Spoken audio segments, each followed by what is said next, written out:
आखिर विक्टर को ढूंढते हुए मारियानो और विनय उस चर्च तक आ ही गए जहां मारियानो हमेशा आता था, जहां जेनिफर के आने से उस दिन तबाही मच गई थी। उन्होंने देखा कि चर्च के बाहर विक्टर बैठा था, दुबला पतला और बीमार सा। मारियानो, तू इधर पे? कैसा है तू? मेरा छोड़ मैन, तू बता तेरे को क्या हुआ? अक्का बॉडी का रिपेयर मांगता तेरा तो। अब मैं भी तेरे टाइप चढ़ जाता मारियानो, अपना अंदर का डीमन को जलाता, खुद को पनिश करता। मैं बुरा है, बहुत बुरा। विक्टर बहुत पछतावे में लग रहा था। मरेगा तू इडियट, ऐसा तो तेरा होल बॉडी गल जाएगा।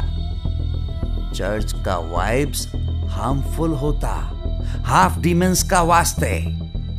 मेरा बोले तो हैबिट है, समझा?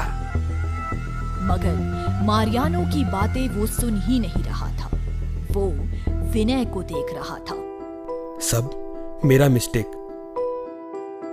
मैं जेनी को उधर लेके गया, फिर तेरे को स्टेप भी किया। वो लव करता था तेरे को, तभी वो डेविल से डील सेट किया। जेनी चला गया, मेरा मिस्टेक। तभी मैं पनिश करता खुद को। ग्रहण से कोई प्रॉब्लम होती है क्या तुम जैसे लोगों को? जेनिफर ने कैलेंडर पर खास ग्रहण की तारीखों को मार्क कर रखा था। मैं बताया था उसको कि एक्लिप्स के टाइम हाफ डीमंस और डेविल वीक हो जाता। वो तभी लिलियाना को कुछ कर ना सकता था, पर मेरे को किधर पता था वो खुद को बर्न कर लेगा। तो इसीलिए उस रात जेनिफर ने लिलियाना को मारना चाहा और इस कोशिश में खुद ही खत्म हो गई। वो ग्रहण की रात थी और लिलियाना कमजोर थी। वो एक कोशिश थी जो असफल हो गई। एक आइडिया है। ग्रहण के समय शैतानी शक्तियां, हाफ डीमंस हो चाहे शैतान की औलाद, कमजोर होती है। विक्टर की हालत देखो, साफ दिख रहा है कि पवित्र जगहों जैसे चर्च वगैरह में जाना उनके लिए जानलेवा भी हो सकता है। बोले तो हम किसी ग्रहण के समय ही लिलियाना को पकड़कर किसी चर्च में बंद कर दे तो उसकी शक्तियों पर काबू भी पाया जा सकता है और साथ ही उसे खत्म भी किया जा सकता है। विनय की बात सुन मारियानो सदमे में आ गया। भेजा हिल गया क्या तेरा? जीसस, वो गर्ल खुद डेविल है, बोले तो डेविल का डॉटर। तू उसको चर्च में लेके कैसे आएगा? और गया ना तो तबाही आ जाएगा। तो है हमारे पास और कोई रास्ता उसे हराने का? गॉड नोस कि ये वर्क करेगा कि नहीं। तो फायर एंड आइस को एक हिच बकेट में डालना मांगता मैन। मारियानो विनय को चर्च के फादर के पास ले जाने लगा। चर्च लिलियाना या हाफ डीमन समुदाय की करतूतों से अनजान नहीं था और उन्हें राहत मिली कि विनय के पास उस मुसीबत से निपटने की कोई योजना थी। ये एक अच्छा आइडिया है। मुझे लगता है हमें इस पर काम करना चाहिए। आज से 1.5 महीने बाद एक शक्तिशाली सूर्य ग्रहण है। अगर तब तुम उस डेविल गर्ल को किसी चर्च में ट्रैप करने में कामयाब हो जाते हो विनय, तो बाकी काम चर्च संभालेगा। वो कंट्रोल में आ जाएगा। मुश्किल तो है, पर हाँ, मैं फादर गोम्स को, जो कि तुम्हारे ही शहर से हैं, सारी इंफॉर्मेशन दे दूंगा। तुम उनसे मिल लो, वो जरूर हेल्प करेंगे। विनय ने चैन की एक मील लंबी सांस ली। जेनिफर के फ्यूनरल के बाद लिलियाना गायब सी हो गई, इसलिए आज विनय दिया के साथ बाहर था। विनय ने दिया को अपनी प्लानिंग भी बताई कि वो लिलियाना पर कैसे काबू पाएगा। वो सुनकर दिया थोड़ी परेशान हो गई। क्या हुआ? तुम्हें आइडिया पसंद नहीं आया? नहीं, वो बात नहीं है विनय, पर तुम ये करोगे कैसे? लिलियाना तो दिख ही नहीं रही कब से। दिया की बातें सुन विनय सोच में पड़ गया। जानती हूँ विनय कि जेनिफर की मौत से तुम कितने दुखी हो। बस एक बार ये ग्रहण का खतरा टल जाए, मैं सब समझा दूंगी तुम्हें। सॉरी, पर यही सही है।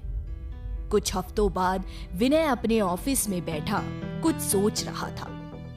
1.5 महीने का समय भी बीतने को आया है। 1 दिन बाद ग्रहण है और लिलियाना अब तक गायब है।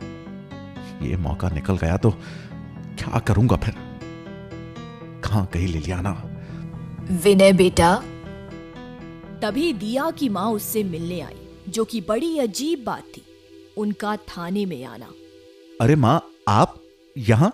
बैठिए बैठिए ना। क्या हुआ, कोई प्रॉब्लम? होना क्या है, ये लड़की दिया हर समय कुछ ना कुछ गड़बड़ करती है। कल 8वीं बार मैंने खाली खाने के बर्तन घर के बाहर से उठाए। क्या? हाँ बेटा, ये कोई बात हुई? तुमको इस बारे में पता है क्या कुछ? ये लड़की तो कुछ भी करती रहती है, सोचा तुमसे बात करूं। और विनय समझ गया कि दिया उससे क्या छिपा रही थी। लिलियाना गायब नहीं हुई थी, बस उसने विनय का पीछा छोड़ दिया था। उसका गुस्सा एक हद तक शांत हो गया था, जो कि दिया की वजह से था।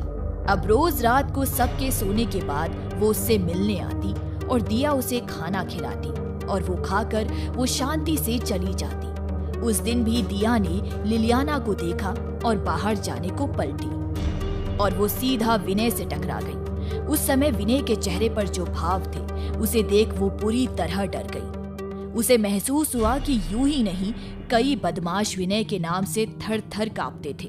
दिया ने जल्दी से लंच बॉक्स अपने पीछे छिपाया, पर विनय ने वो देख लिया था। तो ये बात है, तुम मुझे धोखा दे रही थी। कब से चल रहा है ये सब? मेरी बात सुनो विनय, मैं सब बताने ही वाली थी। और अगले ही पल विनय ने उसके हाथ से खाने का बॉक्स लेकर फर्श पर पटक दिया। कब बताने वाली थी? मेरी मौत के बाद? विनय, मेरी बात सुनो, हम गलत। मैं उसे पागलों की तरह ढूंढ रहा हूं और तुम जानती थी कि वो कहां है और मुझे बताया भी नहीं। वही मिली थी तरस खाने को। फाइन, मुझे जो करना होगा मैं कर लूंगा, तुम्हारी जरूरत नहीं। ढूंढ निकालूंगा उस शैतान को और खत्म भी करूंगा। बोलकर विनय वहां से चला गया और दिया ठगी सी देखती रह गई। आज पहली बार विनय इतना गुस्सा हुआ था उस पर। विनय को पता नहीं था कि लिलियाना वहां आ चुकी थी और उसने अपनी आंखों से उसे दिया को डांटते फिर उसका खाना फेंकते देखा था। गुस्से से मानो लिलियाना के चेहरे पर मौत बरस रही थी। वो देखकर दिया टहल गई। वो जानती थी ये गुस्सा उसके लिए नहीं, विनय के लिए था। ये क्या गड़बड़ हो गई? मुझे विनय को सचेत करना होगा। दिया विनय को फोन कर रही थी, पर विनय अब किसी की नहीं सुनने वाला था। क्या करती हो दिया? सारे अनाथ बच्चे कम पड़ गए थे, वही मिली थी तरस खाने को। विनय अपने घर जा रहा था, आने वाले खतरे से अनजान जो उस पर मंडरा रहा था। विनय गुस्से में घर पहुंचा और मोबाइल फेंका, जिस पर दिया के 12 मिस्ड कॉल थे। क्या हुआ सन? तेरा मूड काहे खराब? विनय ने मारियानो को सब बताया। जीसस, ऐसा क्यों किया वो? अभी वो सोचने का टाइम नहीं है। मैं चेंज करके आता हूं, फिर हमें लिलियाना को ढूंढना होगा। कल ग्रहण है, हमें किसी भी हाल में उसे ढूंढना ही होगा। विनय और मारियानो अब लिलियाना के पीछे थे, इस बात से अनजान कि वो खुद उनके पीछे आ रही थी। वक्त आ चुका था आर पार की लड़ाई का। जरूर देखें अगला एपिसोड और तुरंत करें चैनल को सब्सक्राइब। कहानी जारी रहेगी।